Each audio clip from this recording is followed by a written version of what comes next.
अगस्त 1947 का सूरज जहां बईसगीर के करोड़ों लोगों के लिए आज़ादी की नई सहर लेकर आया, वही अपने साथ तारीख का सबसे बड़ा इंसानी अलमिया और खूनरेज दास्तान भी लाया। बरतानवी सल्तनत के जाने के साथ ही पाक व हिंद के नक्शे पर एक ऐसी लकीर खींची गई जिसने न सिर्फ एक ज़मीन को दो हिस्सों में बांटा, बल्कि सदियों से साथ रहने वाले इंसानों के भाईचारे, उनके घर बार और उनके मुस्तकबिल को भी तार तार कर दिया। यह दास्तान है इस अजीम अलशान नकल मकानी की जिसमें 1.5 करोड़ से ज़ायद इंसान अपने आबाओ अजदाद की ज़मीनें छोड़ने पर मजबूर हुए और 10 से 20 लाख से ज़ायद बेगुनाह अफराद फ़िरका वाराना जुनून की भेंट चढ़ गए। इस अजीम अलमिया की बुनियाद को समझने के लिए हमें 1947 के उन शशोपंज से भरपूर महीनों का जायज़ा लेना होगा जब अंग्रेज़ सरकार हिंदुस्तान से निकलने की जल्दी में दूसरी जंग अजीम के बाद बरतानिया इक्तिसादी और सियासी तौर पर इतना कमज़ोर हो चुका था कि वो बईसगीर पर अपना कब्ज़ा मज़ीद बरकरार रखने की पोजीशन में नहीं था। आखिरी बरतानवी वाइसराय लॉर्ड माउंटबेटन को हिंदुस्तान भेजा गया ताकि वो इक़्तिदार की मुंतकिली का अमल मुकम्मल करे।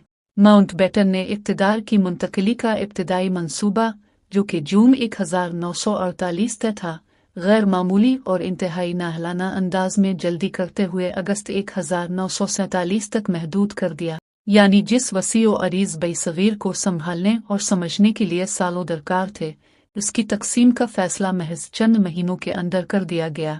इस पर मुस्तज़ाद ये कि पंजाब और बंगाल जैसे अहम और गुंजान आबाद सूबों की हदबंदी का काम एक ऐसे बरतानवी कानूनदान के सुपुर्द किया गया जिसने इससे पहले कभी हिंदुस्तान का नक्शा तक नहीं देखा।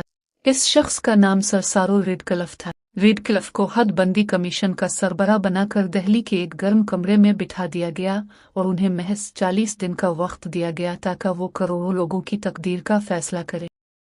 रेडक्लिफ के पास ना तो मकामी जोग्राफिया की समझ थी और न ही वो यहाँ की पेचीदा मुआशरती और मजहबी तवाज़ुन से वाकिफ थे।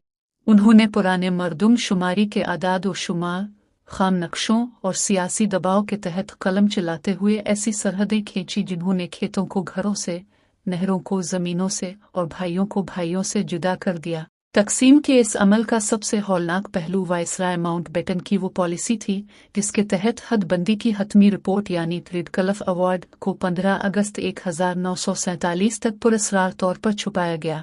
पाकिस्तान 14 अगस्त और हिंदुस्तान 15 अगस्त को आज़ाद हो गए, लेकिन सरहद के दोनों अतराफ आबाद करोड़ लोगों को 17 अगस्त तक ये मालूम ही नहीं था कि वो किस मुल्क के शहरी हैं। जब 17 अगस्त को सरहदों का बाज़ाब्ता ऐलान हुआ तो हरास, अफवाहों और खौफ की एक ऐसी लहर उठी जिसने पूरे बईसगीर को अपनी लपेट में ले लिया। जैसे ही हदबंदी के नक्शे आम हुए, रातों रात करोड़ों लोग अपने ही घरों में अजनबी और गैर महफूज बन गए। वो गांव और महल्ले जहां मुस्लिम, हिंदू और सिख सदियों से एक साथ खुशी और गम साझा करते आए थे, अचानक खौफ और नफरत की आमाजगाह बन गए। अफवाहें फैलने लगे कि मुखालिफ मजहबी गिरोह देहातों पर हमले कर रहे हैं, घरों को जलाया जा रहा है और लोगों को ज़ब्ह किया जा रहा है। इस अचानक पैदा होने वाली दहशत के नतीजे में इंसानी तारीख की सबसे बड़ी जबरी नकल मकानी का आगाज़ हुआ। मशरकी पंजाब और दीगर भारतीय इलाकों से लाखों मुसलमान अपना सब कुछ छोड़कर मगरिब में कायम होने वाले नए मुल्क पाकिस्तान की तरफ रवाना हुए, जबकि मगरबी पंजाब, सिंध और खैबर पख्तूनख्वा से लाखों हिंदू और सिख मशरिक में भारत की समत कोच करने पर मजबूर हुए। इस नकल मकानी में लोग अपने घर, माल मवेशी, ज़मीनें और दादा परदादा की बनाई हुई जायदादें वहीं छोड़कर सिर्फ एक जोड़ी कपड़ों और हाथ में उठाए हुए चंद ज़रूरी सामान के साथ निकल पड़े। चूँकि सड़कों और रेल का निज़ाम मफलूज हो चुका था, इसलिए ज़्यादातर पनागज़ीनों ने पैदल सफ़र करने का फ़ैसला किया।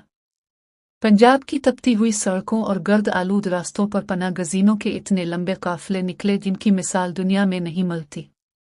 उनको काफ़िले कहा जाता था। एक एक काफ़िला 10-10, 20-20 मील लंबा होता था, जिसमें 50,000 से लेकर 1 लाख तक इंसान अपने बच्चों और बूढ़ों को साथ लिए पैदल चल रहे होते थे। शदीद गर्मी, प्यास और थकन की वजह से रास्ते में ही सैकड़ों बूढ़े और बच्चे दम तोड़ जाते। अगर कोई गिर जाता तो काफ़िले के पास इतना वक्त नहीं होता था कि वो इसकी तदफीन कर सके, क्योंकि पीछे से हमला आवरों का डर मुसलसल सर पर मंडला रहा होता था। इन पैदल काफिलों पर मुखालिफ गिरोहों के मुसल्लह जत्थों और मिलिशियाओं ने बुज़दिलाना और हौलनाक हमले किए। लुटेरों और जुनूनियों ने उन बेबस लोगों को घेर घेर कर शहीद और हलाक किया। वो नहरों और नदी नालों के पिल्लों पर घात लगाकर बैठते और जैसे ही काफिला वहां से गुजरता इस पर हमला कर देते, जिससे दरियाओं का पानी इंसानों के खून से सुर्ख हो गया। बीमारियों बेखुसूस जी ने उन काफिलों में वबा की शक्ल इख्तियार कर ली, जिससे सफ़न अव्वल के तिब्बी अमले की अदम मौजूदगी में हज़ारों लोग मिनटों में तड़प तड़प कर जान दे गए। जो लोग पैदल सफ़र की सख्तियों से बचने के लिए ट्रेनों के जरिए सरहद पार करने की कोशिश करते, उनकी किस्मत में अक्सर इससे भी बड़ा अलमिया लिखा होता। लाहौर, अमृतसर, दिल्ली और कराची के रेलवे स्टेशनों पर इंसानों का समंदर उमड़ आया था। ट्रेनों की छतों, डब्बों के दरमियान के पाइपों और खिड़कियों के जंगलों से लोग परिंदों की तरह लटके हुए थे। लेकिन यह सफ़र भी महफूज नहीं था। जुनूनियों ने ट्रेनों के रास्ते में पटरियां उखाड़ दें और सिग्नल काटकर गाड़ियों को वीरान जगहों पर रोका। इसके बाद जो हौलनाक कलनाम होता, उसकी दास्तानें सुनकर आज भी रूह कांप उठती है। मुसल्ला गिरोह डब्बों में दाखिल होते और बिला तफरीक मर्दों, बच्चों और बूढ़ों को गाजर मोली की तरह काट देते और ख़वातीन को अगवा करती। जब ये ट्रेनें अपने आखिरी स्टेशन पर पहुंचती तो उनके तमाम डब्बे खून में डूबे होते थे और उनमें सिर्फ कटी फटी लाशें मौजूद होती थीं। यही वजह है कि तारीख में इन गाड़ियों को मौत की ट्रेनें कहा जाने लगा। जब कोई ऐसी ट्रेन लाहौर या अमृतसर के स्टेशन पर दाखिल होती तो पूरा शहर सख्ता और मातम में डूब जाता। तकसीम हिंद के इस भयानक अलमिया का सबसे दर्दनाक और सियाबाब ख़वातीन और बच्चों पर ढाए जाने वाले मज़ालिम थे। तारीख़ी दस्तावेज़ात के मुताबिक इस दौरान तकरीबन 75,000 से लेकर 1 लाख के करीब ख़वातीन को अगवा किया गया, उन पर वहशियाना तशद्दुद किया गया और जबरना उनका मजहब तब्दील करके उनसे शादियां की गई। गैरत और आबरू की हिफाजत के नाम पर बेशुमार ख़ानदानी अलमियों ने जन्म लिया।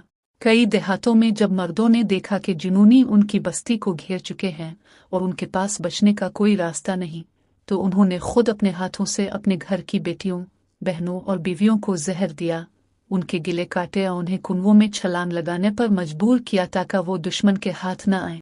हजारों मासूम बच्चे इस भगदड़, हमलों और अफातफरी में अपने माँ बाप से बिछड़ गए।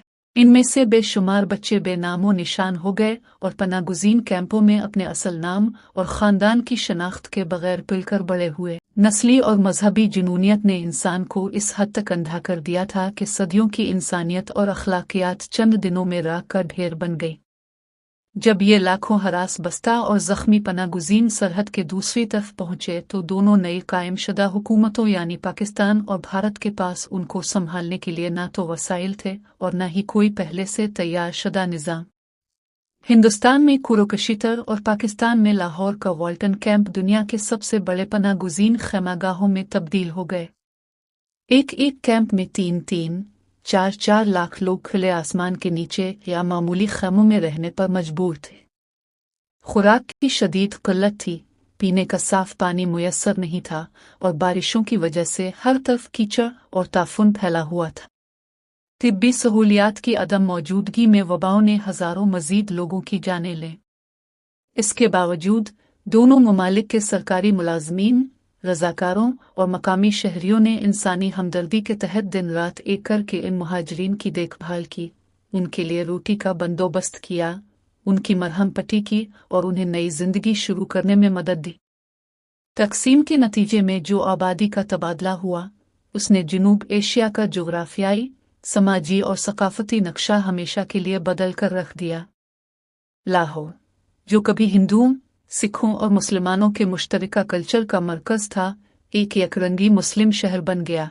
इसी तरह दिल्ली और अमृतसर से मुस्लिम सकाफत का वो शानदार तासुर मिट गया जो उन्होंने सदियों में कायम किया था। ज़बानें, मौसीकी, खाने और रहन सहन के वो अंदाज जो मुश्तरका हुआ करते थे, सरहदों की कैद में आ गए। मौरखीन का अंदाज़ा है कि इस अजीम नक़ल मकानी और उसके नतीजे में होने वाले तशद्दुद के दौरान 10 लाख से 20 लाख के करीब इंसान अपनी जानों से हाथ धो बैठे, जबकि 1.5 करोड़ से ज़्यादा लोग अपने घरों से बेघर हुए। ये महज अदाद व शुमार नहीं हैं, बल्कि ये उन लाखों इंसानों की दास्तान है जिनके ख्वाब, जिनकी बस्ती और जिनका मुस्तकबिल तकसीम की भेंट चढ़ गया। 1947 की यह अजीम नक़ल मकानी सिर्फ एक सियासी सरहद का क़याम नहीं थी, बल्कि ये एक ऐसा जिगर सोज इंसानी अलमिया था जिसके जख्म आज भी नस्ल दर नस्ल मौजूद हैं। यह तारीख का एक ऐसा सबक है जो हमें बताता है कि जब सियासी नाअहली, इक़्तिदार की जल्दी और मजहबी मुनाफरत की आग एक साथ भड़कती है तो इसकी कीमत हमेशा आम और बेगुनाह इंसानों को अपने खून से चुकानी पड़ती है। सरहद के दोनों तरफ आज भी वो बूढ़ी आंखें मौजूद हैं जो अपने बचपन के घरों, छटे हुए सहनों और नदी के पार रह जाने वाले दोस्तों को याद करके अश्कबार हो जाती हैं, और यही इस नकमकानी की सबसे बड़ी और सच्ची तारीख है।